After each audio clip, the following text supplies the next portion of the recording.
இந்த பாட்டு 11 பாட்டை பாடிட்டு மதுரைக்கு புறப்படுறார். மதுரையில் போய் அவருக்கு எத்தனையோ சோதனைகள் வருது. அவர் வந்த உடனே அந்த அம்மா மங்கையர்க்கரசியார் இந்த சின்ன குழந்தையை பார்த்தோன்னா, ஐயோ இந்த சின்ன பிள்ளை எப்படி சமணர்களோடு போராட போகுதுன்னு சொன்ன உடனே அவர் உடனே பார்த்துட்டு, கவலைப்படாத, நான் சின்ன பிள்ளைன்னு நினைக்காத, சிவருமான் இருக்கார். இப்போ பெண்களுடைய கண்களை சொல்கிறப்ப மீன் போன்ற கண்ணை உடையவள்னு சொல்லுவாங்க. திருஞான சம்பந்தர் மங்கையர்க்கரசியை பார்த்து மான் போன்ற கண்ணுடையவளேங்கிறார். ஏன் தெரியுங்களா? மான் மட்டும்தான் எப்போ பார்த்தாலும் பயத்தோடு இருந்துகிட்டே இருக்கும். எப்பவுமே அழகான ருசியான பொருள்களுக்கு ஆபத்து அதிகம். தெரியுமா உங்களுக்கு? ருசியான பொருளை ஒருவே விட மாட்டா, எப்படியா தின்னுடுவான். ஒரு வெளிநாடு போன கணவன் லவ் பேர்ட்ஸ், காதல் பறவைகளை வாங்கி மனைவிக்கு அனுப்பி வச்சானாம். அதாவது நினைவார்த்தமாக இருக்கட்டும், நம்ம இல்லாதப்ப அந்த பாதத்தை பேசட்டும்னு. லவ் பேர்ட்ஸ் பேசும் இல்லையா, அழகா மனைவிக்கு அனுப்பி வச்சிருக்கான் கப்பலில். ஒரு மாதம் கழிச்சு அந்த கடிதம் போட்டு கேட்டான், நான் அனுப்பிய காதல் பறவைகள் எப்படி இருக்கின்றன? அவ சொன்னா ருசியா இருந்தன அப்படின்னு இருக்கா. அவ ஏதோ அவ பூராத்தையும் மருந்து திங்கிறது மாதிரி நினைச்சுட்டா. மான் போன்ற கண்ணுடைய பெண் அழகா சொல்றார், மானின் நேர்வெளி மாதராய் வழுதிக்கு மாபெரும் தேவிகள் பானல் வாயொரு பாலனி இங்குவன் என்று நீ பறிவைதிடில் ஆனை மாமலை ஆதியாய இடங்களில் பல இன்னல் சேர் ஈனர்கட்கு எளியலிலேன் திரு ஆளவாயரன் நிற்கவே.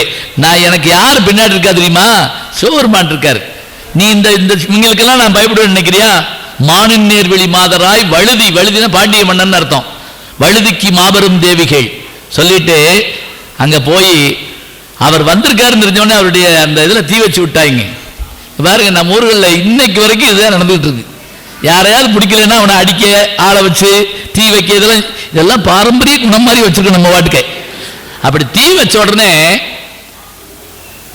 ஞானசம்பந்தருக்கு கோவம் வந்துச்சான். யார் மேல? சமணர்கள் மேல கூட கோவம் இல்லையா. இந்த அனுமதியை கொடுத்தவன் யாரு? இந்த பாண்டிய நாட்டு மன்னன் தானே. இந்த நெருப்பே நீ போய் அவனை பிடிச்சுக்கோ. மதுரையில் 2 பேர் சொன்னபடி தாங்க நெருப்பு கேட்டுச்சு.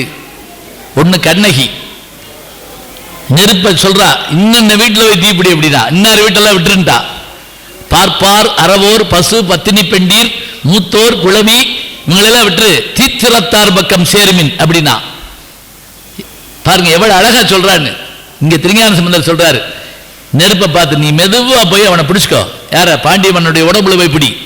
பையவே சென்று பாண்டியர்க்காகவே. இந்த பாட்டு இந்த சொல்லி முடிச்ச உடனே அவனுக்கு வெப்பு நோய் ஏற்பட்டதுங்க. இந்த பையங்கிற சொல்லு தெரியுமா உங்களுக்கு? எங்க ஊர் பக்கம் தான் உண்டு. பையன் என்ன தெரியுமா? மெதுவா. இங்க உண்டா? இங்க ரொம்ப பேருக்கு தெரியாது. பையன்னா மெதுவா, பைய போடா, மெதுவா போடான்னு அர்த்தம். பைய சாப்பிட்றா, மெதுவா சாப்பிட்றான்னு அர்த்தம். இது தெரியாம மெட்ராஸில் நம்மால் மதுரைக்காரர் ஒருத்தர் போய் கண்டக்டர்கிட்ட டிக்கெட் வாங்குறதுக்கு 50 ரூபா கொடுத்துருக்காரு. 30 ரூபா போக அவர் பாக்கி கொடுக்கல கண்டக்டர். இவர் உடனே சொன்னார், பரவாயில்ல கண்டக்டர், பைய கொடுங்க அப்படின்னு இருக்காரு. கண்டக்டர் அளவிட்டாரு. என்ன என்ன கேட்கிற, என்ன கேட்கிற? அதனால என்ன கண்டக்டர், பைய கொடுங்க. இவர் விடாம பைய கொடுங்க பைய கொடுங்கிட்டே இருக்காரு. பைய கொடுங்கன்னா என்ன அர்த்தம்? கொடுங்கன்னு அர்த்தம். அவர் என்ன பயந்துட்டாரு, பாக்கி 20 ரூபாய்க்கு 20,000 ரூபாய் பைய கேட்கிறானாக்கு நினைச்சிட்டாரு. இந்த பையங்கிற சொல்லு திருஞான சம்பந்தர் காலத்துது இன்னைக்கு இருக்குதுங்க. அந்த சொல்லு நான் கூட இந்த குட்டி புள்ளின்னு ஒரு படத்தில் பார்த்துருப்பீங்க.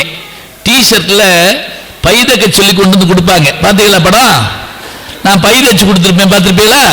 அதுவும் பார்க்கலன்னு நினைக்கிறேன். சரி பரவாயில்ல விடுங்க, அதனால ஒன்றும் இல்லை. இப்போ பாண்டிய மன்னனுக்கு வெப்பு நோய் ஏற்பட்ட உடனே அந்த நோயை தீர்ப்பதற்கு ஒரு பக்கம் சமணர்கள், ஒரு பக்கம் திருஞான சம்பந்தர். அவங்க இவரை வைத்தியம் பண்ண விட மாட்டேங்கிறார். சரி வைத்தியம் ஒன்றும் பண்ணலை, இந்தா போய் மடப்பள்ளியில் இருக்கக்கூடிய விபூதி எடுத்து வந்து அதை அப்படி பூசிட்டு ஆரம்பிச்சாராங்க.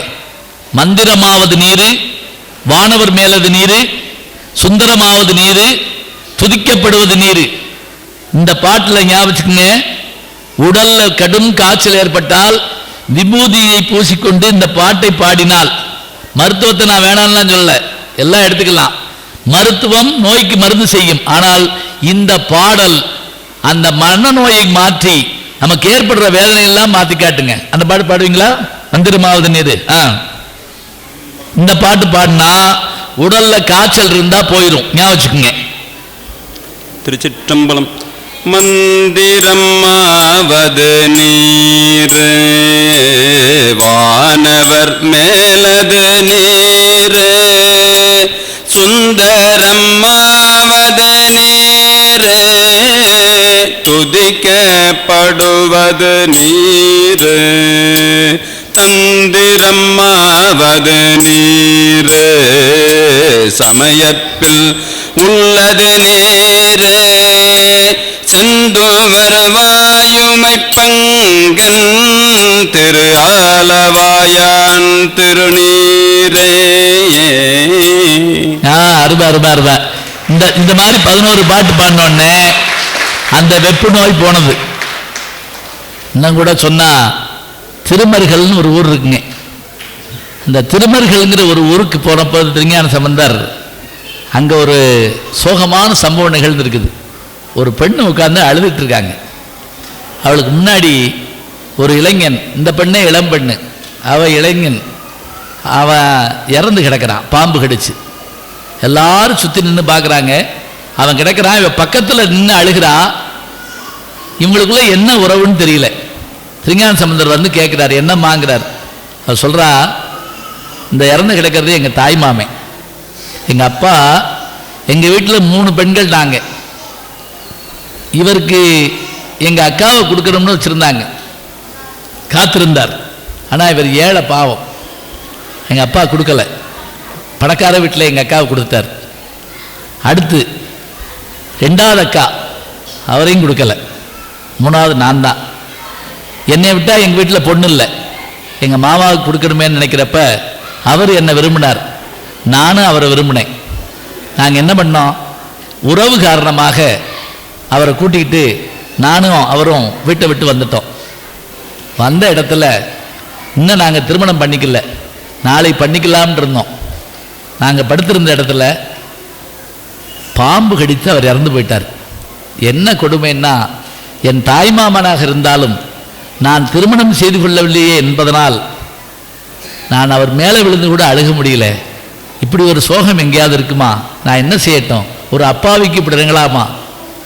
இதை கேட்ட உடனே திருஞான சம்பந்தர் சிவபெருமான வேண்டி, உண்மையான இந்த காதலர்கள், உண்மையான இந்த பக்தர்களுக்கு இப்படி ஒரு துன்பம் வரலாமான்னு சொல்லி விடம் நீங்குவதற்காக ஒரு பாசுரம் பாடுறாரு.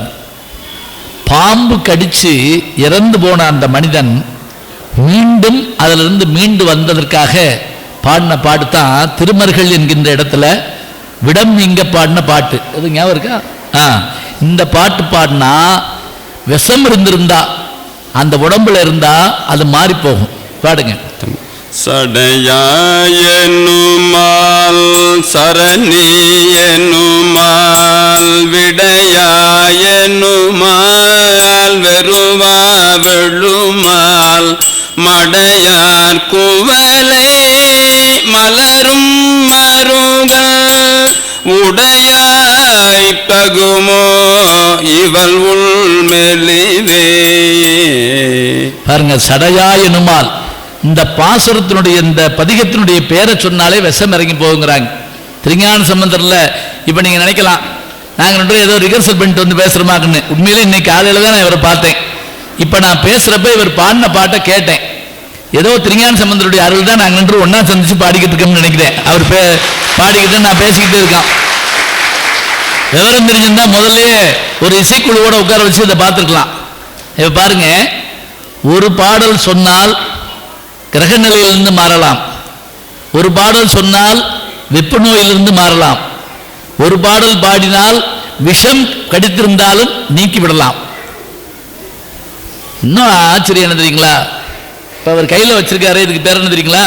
நம்ம ஊரில் கேட்டால் சிஞ்சாட்டுருவாங்க, தாளம். இதுக்கு பேர் தான். திருஞான சம்பந்தர் சின்ன பிள்ளையா இருக்கப்ப இப்படி கையில் இப்படி தாளம் போடுவாராம். கை செவந்து போகுமா சின்ன பிள்ளையினால. அவங்க அப்பா சொன்னார், ஐயோ கையில் பிள்ளை சிவப்பு தாளம் போட்டு செவந்து போச்சேன்னு. திருக்கோலக்கான்னு ஒரு இடம் இருக்கு, எங்க சீர்காழிக்கு பக்கத்தில் 3 கிலோமீட்டரில் திருக்கோலக்கா. அங்கே போய் அங்கே இருக்கிற அந்த எம்பெருமானை பாடினோடனே சிவபெருமான் என்ன பண்ணாரா, இந்தா அப்படின்னு சொல்லி, இவர் வச்சிருக்கிறது வெண்கலத்தில் செஞ்சதா அந்த தாளம், பொற்றாளம். இது வந்து வெங்கலத்தில் செஞ்சது. சிவபெருமான் என்ன பண்ணாரா, தங்கத்தால செஞ்சதை கொடுத்துருக்காரு. ஞாபகம் வச்சுக்கோங்க, தங்கம் உரசுனா சத்தம் கேட்காது தெரியுமா? அதனாலதான் கண்ணாடி வளையல் போட்டிருக்க பெண்களுக்கு கலகலன்னு சத்தம் கேட்கும். வெள்ளி கொலுசு போட்டிருந்தா கலகலன்னு சத்தம் கேட்கும். தங்கம் ஒருபோதும் சத்தம் போடாது, அது பேசாம இருக்கும். தங்கத்துல தாளம் கொடுத்தாச்சு, ஓசை வர மாட்டேங்குது. தட்டி தட்டி பார்க்கிறா, சத்தத்தை காணோம். உடனே என்னன்னு யோசிச்சாராம், ஆகா என்னதான் இருந்தாலும் ஓசை கொடுக்க வேண்டியவள் அம்பிகை இல்லையா, பால் கொடுத்தவள் வந்து நமக்கு ஓசை கொடுக்க மாட்டாளா? அங்க போய் நின்று திருக்கோலக்கால பாடின பாட்டு தான் மடையில் வாழை பாட்டு வருமா? மடையில் வாழை பாய மாதரார் குடையும் பொய்கை கோலக்காவுல சடையும் பெறையும் சாம்பற் போச்சும் கேள் உடையும் கொண்ட உருவம் என் கோலோ. இந்த பாட்டு இது இந்த கைதட்டின 7 பேருக்கு நன்றி. ஒரு மனுஷன் உட்காந்து பாடிட்டு இருக்காரு, பேசாம உட்காந்துட்டு இருக்கீங்க. சரி, இது என்ன தெரியுங்களா, அந்த கோயிலில் ஒரு நேர்த்திக்கடை நான் பார்த்தேன். அந்த பொற்றாளத்துக்கு அந்த அம்மா ஓசை கொடுத்ததுனால பேச முடியாத பிள்ளைகள் இருந்தால் அந்த பிள்ளைகளுக்கு நேர்த்திக்கடனை அங்கே போய் வச்சு ஒரு மணி செஞ்சு வைக்கிறாங்க. பிள்ளை பேசுது, நம்பிக்கை தான்.